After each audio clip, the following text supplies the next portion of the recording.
The tsunami struck Indonesia on Saturday night, including popular tourist spots along the Sunda Strait, the channel between the islands of Java and Sumatra.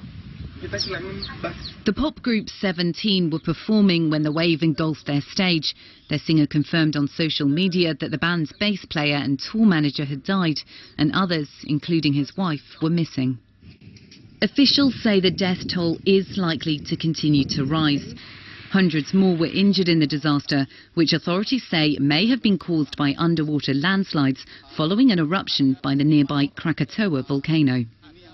Earlier in the evening it was quite a heavy eruptive activity, but just prior to the wave hitting the beach, there was no activity at all. It was just dark out there, and suddenly I saw this wave coming and I just had to run. A second wave hit and it was quite much bigger. Streets have now turned to mud and hundreds of buildings are seriously damaged. The country's disaster management agency says high seas from a full moon could have contributed to the strength of the waves.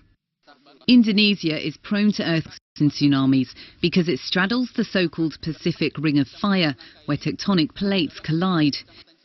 This latest disaster will bring back memories of the Boxing Day tsunami 14 years ago, which killed more than 225,000 people. Caroline Rigby, BBC News.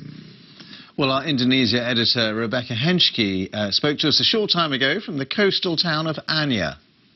I mean, where we are now is in Anyer, at the edge of the affected area. As you can see behind me, the houses and the shops here along the beachfront have been flattened by the waves. These are buildings made of wood and bamboo and leaves.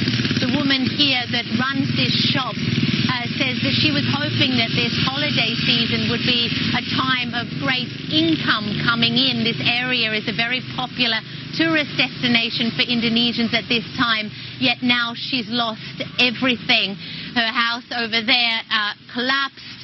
They had to flee, running up to higher ground to get away from the waves. You're probably hearing the sound of ambulances going by on the main road here coming into the area. We're hearing reports of local health centres struggling to deal with the injured, so people are being taken out of this area to the main hospitals for treatment. More than 600 people are injured, according to the officials, and saying that number also is likely to rise. They get a clearer picture of the devastation. That's Rebecca Henschke, and Aulia Ariani is from the Indonesian Red Cross and can join us from Jakarta. What is your understanding of what's happened and how much devastation has been caused in this tsunami? Yeah, so the tsunami hit the province of Banten and Lampung Saturday night. So it was a powerful waves with heights of 30 to 90. 70 meters, caused deaths, injuries, and extensive damage on both sides of the strait. So right now, a lot of people are still staying in the shelter, and also some of them evacuate to their families up on the hill. They are still frightened. They are still afraid to come back to their houses because they are still afraid if there are any big wave and also tsunami is coming back again. And what are your teams on the ground able to do to help those people? Yes, so our volunteers already on the ground, on the field since last night. They are helping to do the evacuation, trying to find some survivors or maybe some casualty or dead bodies. And they are still working with the search and rescue team. And also our volunteers working to give the health assistance in the shelter in Lampung. For example, they are working together with the health team, giving the first aid to the community that now still live or staying in the governor office there. And we also dispatch some reliefs like blankets and drinking water and also tarpaulins. What was the area prepared for this? Because of course there have been tsunamis before in Indonesia, so do you think people there almost expect this kind of thing to happen? I don't think people last night know that this will happen. As you know, the tsunami strike is very sudden, and a lot of people were there on the tourist area because it's going to, it's Christmas time and also the New Year's, so a lot of people already on a holiday. They probably staying up there for 4 days, and they didn't know anything about it. We know that the Indonesian is a very, a lot of disaster happened in Indonesia, but I don't think the people knew that last night it was going to, tsunami will hit them. And do you think the death toll, are you worried that the death toll, which is about 168 at the moment, that will rise? Because, previous experience of these kinds of disasters suggests that that often is the case. Yeah, so our challenge with the tsunami disaster is we have the report on 30 people or probably more still missing, and we hope that there will be another survivors, or we will find survivors, but I don't know, maybe we will have find the casualty or dead bodies. Yes, we are afraid that the casualty or dead bodies will be increased. Okay, Aulia Ariani from the Indonesian Red Cross there in Jakarta. Thank you very much for your time. You're welcome. Here, friends and colleagues have been remembering the former leader of the Liberal Democrats, Lord Ashdown, who's died at the age of 77, just months after revealing he was being treated for bladder cancer.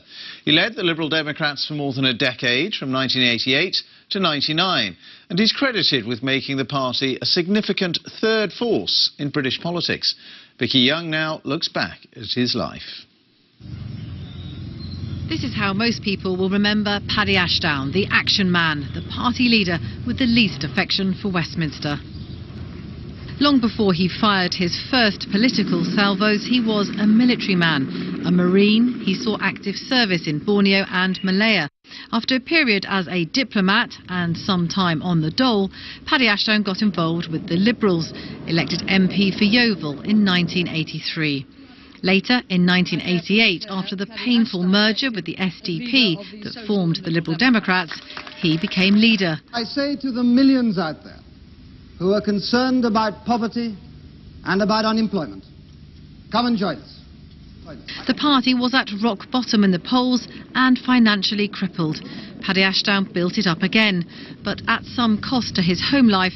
He admitted an affair with his former secretary, Tricia Howard.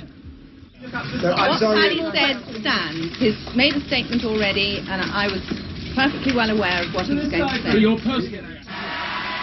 Fears that his party's poll rating would suffer were unfounded, and in 1997 he guided it to its greatest election achievement since the 20s, doubling the number of Lib Dem MPs. Charles Kennedy is duly elected. Paddy Ashdown resigned the leadership in 1999, handing the baton on to Charles Kennedy and retiring from the House of Commons 2 years later. He spent time in Bosnia at some personal risk at the height of the war there. And in 2002 became the High Representative in Bosnia and Herzegovina. But he wasn't done with Westminster politics. In 2015, after the Lib Dems had spent 5 years in coalition with the Conservatives, Lord Ashdown returned to chair the party's general election campaign. And we are saying the Conservatives are the largest party. Famously disputing the exit poll's prediction of a dire result. If this exit poll is right, Andrew, I will publicly eat my hat on your proposal. This Andrew, is a hat. You are so predictable, aren't you? I just knew you'd do it. I wanted to get a bigger one. He inspired respect for his constant ideas and enthusiasm, and his efforts to build the Liberal Democrats into a force in national politics. Lord Ashdown, who's died at the age of 77, and there have been plenty of tributes coming into him since his death was announced last night. The Prime Minister, Theresa May, sending her thoughts to his family and friends, adding that he had dedicated his life to public service and would be sorely missed. The Labour leader, Jeremy Corbyn, praised Lord Ashdown's work as the MP for Yeovil and reminisced about their time together in Parliament. He said they often found themselves voting together against damaging policies. The former Lib Dem leader Tim Farron said Lord Ashdown had saved and revived the Liberal Democrats at their lowest ebb. And the current leader of the party, Vince Cable, declared it a hugely sad day for the Liberal Democrats and said many members of the public had immense affection and respect for Lord Ashdown. Well, another person paying tribute to Lord Ashdown has been the former leader of the Liberal Democrats and the former Deputy Prime Minister, Sir Nick Clegg, who spoke to the BBC about him this morning. To me personally, he was, I think, by a long way, probably the most important friend and mentor that I had in my time in politics. I don't think I would have joined politics, actually. It wasn't, if I wasn't inspired as you know, sort of young man by the stands that he took. I remember very well the very principled and courageous stand he took on an issue which may sound rather obscure now, but at the time certainly wasn't, which was about the rights of people in Hong Kong to have British passports. And I think, you know, I'm not alone. I think a lot of people were inspired by his clarity. He had this unusual ability, which was, he was of course courageous himself as a soldier, as a leader, in all the various things that he did, but he had this unusual ability to instill courage in other people and to push people to go, you know, beyond what they might be comfortable in doing. And I found in all the many, you know, thousands and thousands of conversations we had together, he had this great kind of way of making you just go that bit, you know, that step further than you would be inclined to yourself. And in the 20-odd years or so I was in parliamentary politics in Europe and in here, I don't think there was a week that went by when we didn't speak, often, you know, several times a week. And so, yeah, I will miss him terribly. Nick Clegg remembering Lord Ashdown. A man and a woman are still being held in connection with multiple drone sightings that brought Gatwick Airport to a standstill. Police searched a house in the nearby town of Crawley yesterday. The disruption at Gatwick lasted for 3 days as tens of thousands of passengers had their flights cancelled or delayed. Well, let's go to our correspondent Jenny Kumar, who's at Crawley Police Station with the latest for us this morning. Jenny. Well, it's been more than 24 hours since those arrests. The police have released very little detail. Because it's more than 24 hours, they can either ask for more time to continue questioning them, they can charge them, or they can release them.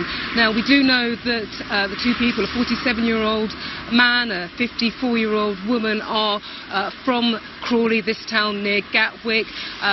There are reports that the man is a drone enthusiast. Yesterday there was significant police activity at a property in this town. I was there and I saw police officers go into the house and search a vehicle nearby. Now, the arrests were made in connection with that illegal drone activity that started midweek, that grounded flights at Gatwick. They were grounded as a safety precaution, but it caused widespread traffic disruption, flight disruption.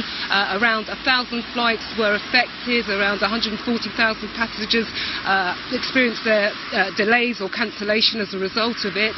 I popped into Gatwick this morning and things are getting back to normal. The airport say that they have a number of measures in place, that they're monitoring the airfield and that they are aiming to run a full schedule. Around 780 flights are expected to fly in and out of the airport today. But the message is still to check the status of your flight before you leave, because there's still some knock-on effects and there could be some delays and cancellations. All right, Jenny, thank you very much indeed. Jenny Kumar there at Crawley Police Station. Our latest headlines on BBC News. A tsunami has hit Indonesia, causing widespread devastation. 168 people are dead and more than 700 injured. The death toll is expected to rise. Tributes have been paid to the former Liberal Democrat leader Lord Ashdown, who's died at the age of 77. And as you've just been hearing, flights are returning to normal at Gatwick today as police investigating the drone disruption there continue to question 2 people.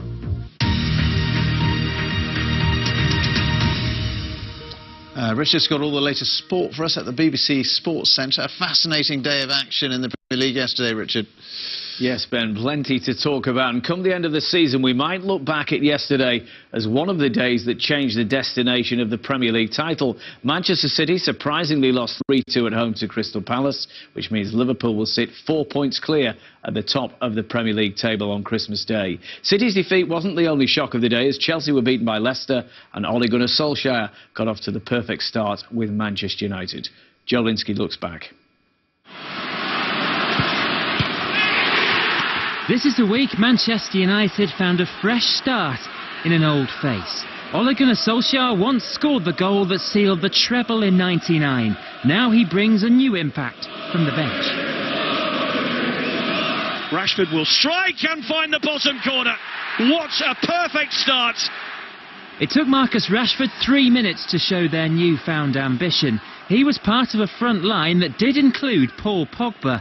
Here the World Cup winner set a Banda Herrera to make things even better. And though Cardiff did respond, that brought the best from United. This is the talent they've had all along. Martial, beautiful move, beautiful goal. Now that is what Manchester United should be about. A goal and a scoreline that brought back days gone by. A new liberated United eventually scored 5 for the first time in the league since the day Sir Alex left. We knew today we're not going to beat Cardiff if this becomes a fight. So we need to get the ball down, pass it quickly, move quickly. And the third goal, I think that was just different class. It all felt like the same routine at Manchester City. Went 1-0 up. Crystal Palace were 150-1 to win the game. But something extraordinary was about to fall from the sky. That's a good hit. Oh, what a goal. What a goal from Andros Townsend. A strike as brilliant as it was significant. Palace held their nerve to win 3-2.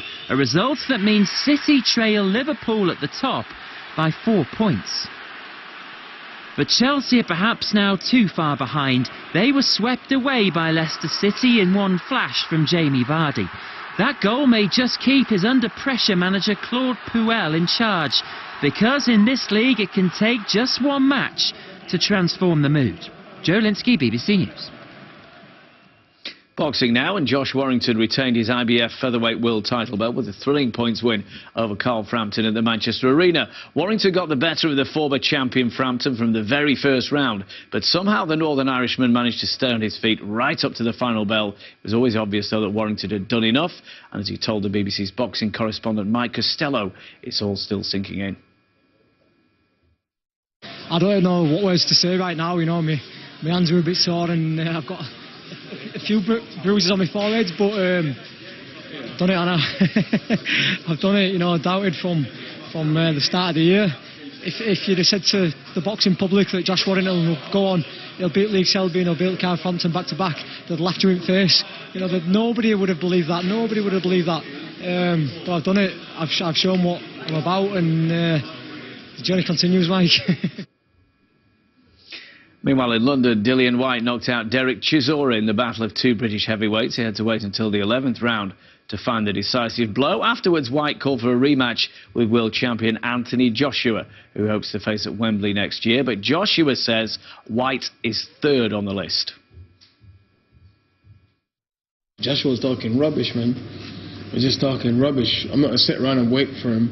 You know, what am I going to do? Sit around and waste 3-4 months of my career waiting for him, waiting to hear what he's doing. I ain't got time for that. You know, my career needs to progress.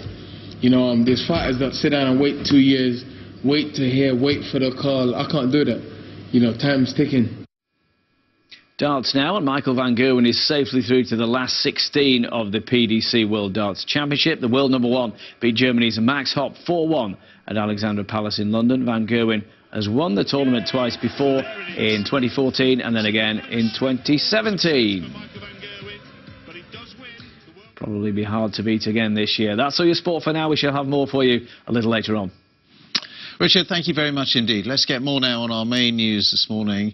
That tsunami in Indonesia, which has killed 168 people, a death toll that is expected to rise. Well, Raymond Cass is Professor of Geosciences at Monash University and joins us from Melbourne. Thank you very much for being with us. And this ring of fire that Indonesia sits on means that it's always vulnerable to volcanoes and earthquakes and tsunamis that can prove to be so devastating. Yes, that's absolutely correct. And the major earthquake on the 26th of December 2004, where over 200,000 people died, is a reminder. And then last night with that eruption, followed by the tsunami, with a probable link to the eruption, is another reminder of that vulnerability. Do you think Indonesia has learned the lessons from the various disasters it has suffered in terms of putting in place a proper early warning system to help people get to higher ground when there is a tsunami that is imminent? As I understand it, they are well set up to monitor earthquakes that could potentially trigger tsunamis. The problem in this particular event is it's still unclear as to whether or not there was a significant earthquake or whether it was the tsunami was actually generated by a submarine landslide on the slopes of Krakatoa volcano, which is an island volcano between Sumatra and Java. And that may enter an earthquake, and hence the landslide goes relatively undetected until, of course, it suddenly displaces water and generates the tsunami. Okay. And just to explain for those people who don't know, I mean, how does a tsunami work? What are its essential characteristics, and why is it so devastating? The main feature about a tsunami is that it's generated by a sudden displacement of the sea floor. And as occurred in 2004, that was due to a major submarine fault, which suddenly offset two halves of the crust offshore of Sumatra, and that offset immediately then mobilized a large volume of water. Now, tsunamis can also be generated by sudden displacement on the seafloor when a landslide begins to move.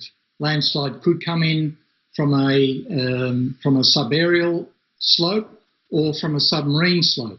In this case, it appears that the Indonesian authorities consider it occurred from a submarine slope. All right, well, thank you very much indeed for that expert analysis. That's Raymond Cass, Professor of Geosciences there, joining us from Melbourne. Thank you. Universal Credit is leaving too many claimants with children facing a stark choice between turning down jobs or getting into debt. That's a warning from MPs today. The Work and Pension Select Committee says the way parents have to pay for childcare up front, then claim it back afterwards, is a barrier to work. Well, the government says the system is designed to cut out fraud and error. It's designed for do not have surpluses in the bank. And therefore, however anxious they are to work, but if they have children, they will actually need to find money for a month or more to cover childcare costs while they make that transition from benefit to work. Frank Field. Ministers have been urged to take urgent action after it was revealed that more than 170,000 people, a record high, will be homeless this Christmas. The Charity Crisis also said more than 4,000 people over the age of 65 are facing what it called the worst forms of homelessness. The government says it is investing £1.2 billion in tackling the problem. The US government will remain partially shut down over Christmas after politicians in the Senate failed to resolve their differences over the budget during a special session. Democrats oppose President Trump's plans to use federal funds to build a wall along the US-Mexico border. And there was further bad news for Mr. Trump as his top official in the fight against so-called Islamic State quit over the decision to pull US troops out of Syria. Chris Buckler reports. In the US, some government buildings have been closed and many federal employees have been told not to go to work. not because of Christmas, but because of a government shutdown. Senators, however, were working. They were called to a special session of Congress to try to find a funding deal acceptable to all. But without any sign of compromise, Democrats and Republicans were left simply blaming each other. They brought this about because they're under a lot of pressure. We all know this. From their far left, and feel compelled to disagree with the president on almost anything, and certainly this. The row is about Donald Trump's long promise for a physical barrier along the border between Mexico and America. He's been unable to get Mexico to pay for the controversial border wall. And in the US, Democrats have refused to give the president the $5 billion he says he needs to build it. So, Mr. President, President Trump, if you want to open the government, you must abandon the wall. Plain and simple. Relationships between the White House and even some Republicans in Congress were damaged during the last week after President Trump made a surprise and sudden decision to pull US troops out of Syria. It led to the resignation of his Defense Secretary Jim Mattis, and now another member of his administration is leaving as a result of the president's plans.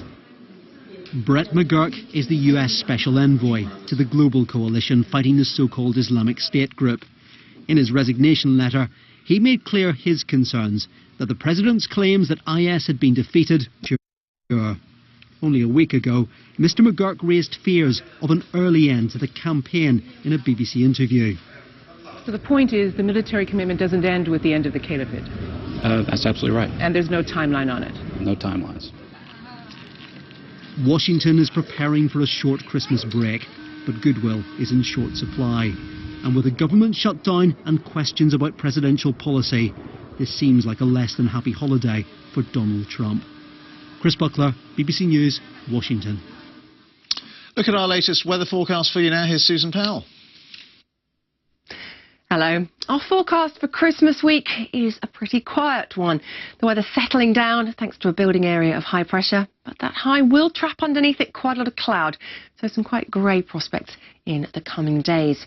For the remainder of today, some slightly brighter fortunes, I think, through the afternoon for Northern England and Northern Ireland. Still staying very cloudy, though, to the south. Some further rain to come across southern England. Scotland gets the best of the sunshine, but temperatures do struggle after the frosty start. A little bit more rain pushing into southern counties of England and South Wales through the evening, but clearer skies sinking down from the north will set us up for quite a widespread frost for Christmas Eve morning.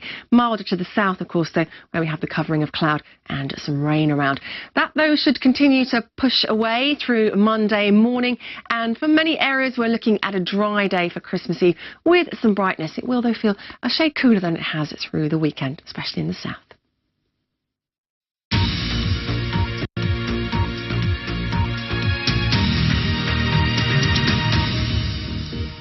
Hello again, you're watching BBC News with me, Ben Brown. Our latest headlines. A tsunami hits Indonesia, causing widespread disruption. At least 168 people are dead and more than 700 injured. The death toll is expected to rise.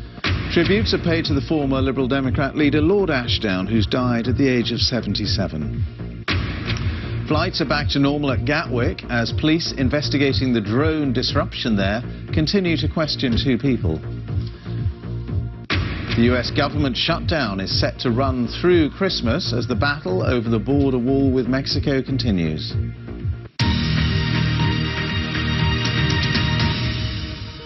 Now on BBC News, Stephen Hawking, Aretha Franklin, Tessa Jowell and Ken Dodd. Just a few of those who left us this year and whose lives are now celebrated in Review 2018, We Remember.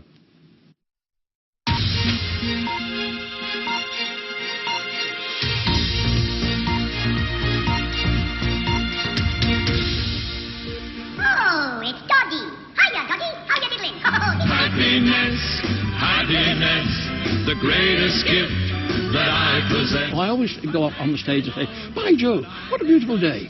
What a beautiful day for doing this. What a beautiful day for bouncing up and down in a big barrel of blancmange. How tickled I am by all this goodwill. What about you, missus? Have you been tickled by goodwill? There's a show business Ken Dodd. There's a thinking Ken Dodd. And hopefully there's an amusing Ken Dodd. I hope so, anyway.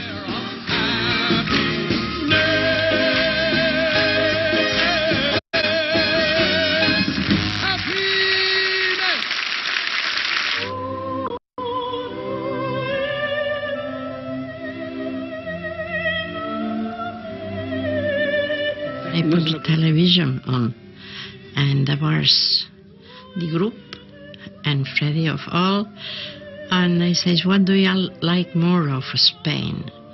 And he was answering, Montserrat Caballé. She's the best. That's what I listen.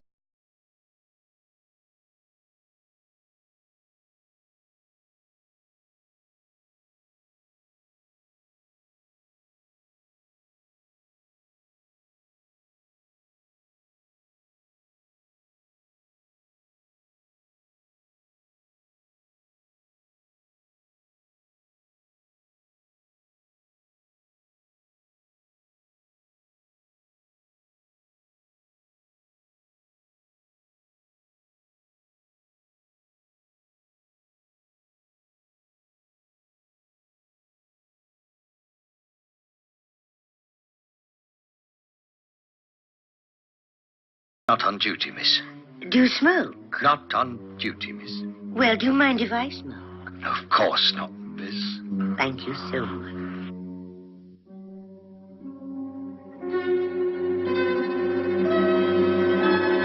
In movies, the way you begin, that's how you go on. And if you start off playing one kind of the kind of part you'll always be asked to do, in the end they almost don't give you a script. They just say, come and be in it, you know. Yes. And you practically wear the same costume. I'm blue. I'm beautiful. I'm best.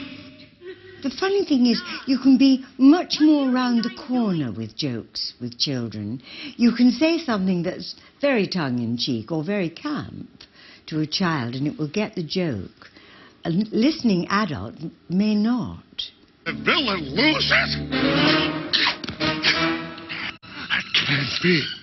And the big bad wolf fell down the chimney? That's ridiculous! I am a villain, and I always win! Almost always. I have been invited to a royal garden party. Ooh, a royal garden party. What's that, Jeffrey? Postman Pat, and his black and white cat. Who else lives in the countryside? And a postman, well, he travels around, he meets a lot of people, friendly character. Good morning. And they said, sounds quite likely, I don't think anybody's done it. OK, you go back to Kendal and write an outline for 13 episodes. A really happy man. Tell you what, move it towards me a bit. Right. To you, to me. Steady now. To me, steady. Steady, to you. Perfect. Right. Frame should do it. You wear it out. Nonsense. Stupid thing. You could sew a bit off the queue. We will hush it, velvet flush it,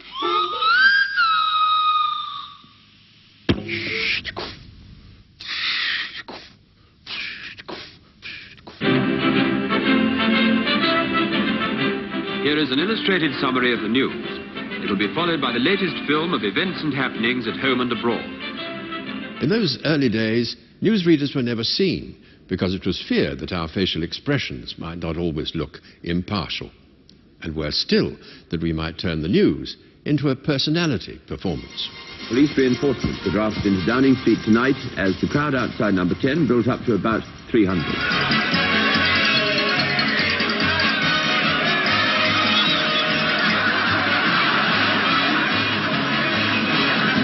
We are three. We all have one thing in common. We all have, or we have had, cancer.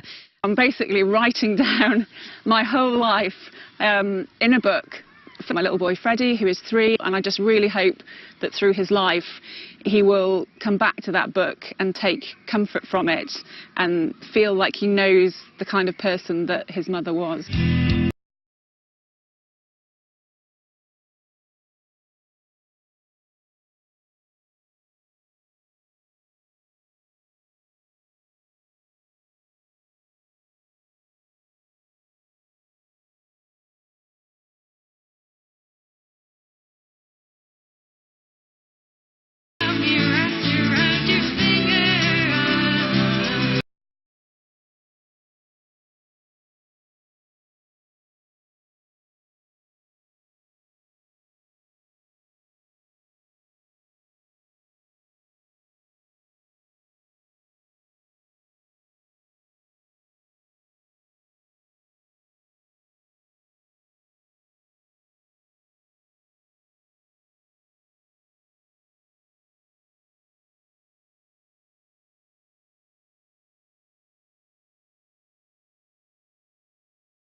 are awarded to the City of London.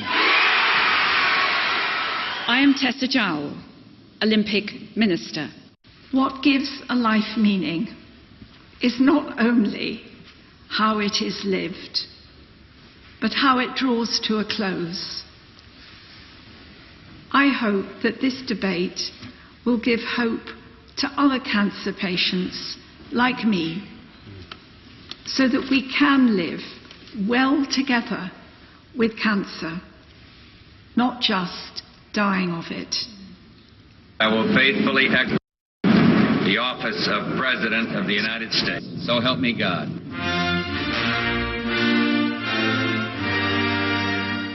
Read my lips. No new taxes. I can report to the nation, aggression is defeated, the war is over.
Normally as a player you have one thing that you can do quite well, and I would like people to say that I could pass the ball well, whether it be sideways or forward.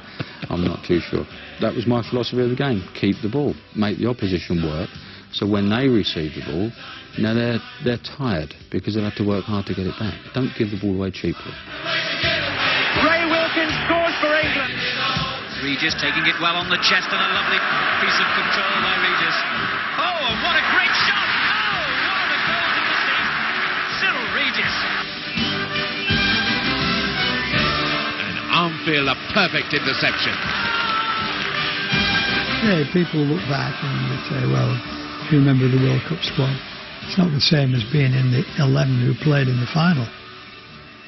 But the point was, it's better that they won.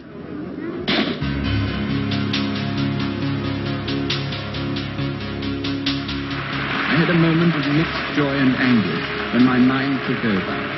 It raced well ahead of my body and drew me compellingly forward. I felt that the moment of a lifetime had come. I collapsed as I crossed the tape, but then I recovered sufficiently to hear him announcing in a time which, subject to ratification, will be a new world record, 3. And after that, the noise of the crowd obliterated the remainder of his announcement.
I said, I am the pilot. And they didn't believe me. And they actually went in the aeroplane and searched it to find a pilot. And they came back and said, there's nobody there, you must be. I flew 400 Spitfires, and occasionally I would take one up and go and play with the clouds, which was so delightful and lovely. The crew of Apollo 12, the second manned landing on the face of the moon. 5, 4, 3, 2, 1, 0. All engines running. Commit. Liftoff. I see the surveyor. I think probably I'm the luckiest guy you've ever met, because I lived my whole life just doing things that I thought would be the most fun to do. In the ready room near launching pad 19, they get into their spacesuits, the final mission briefing behind them.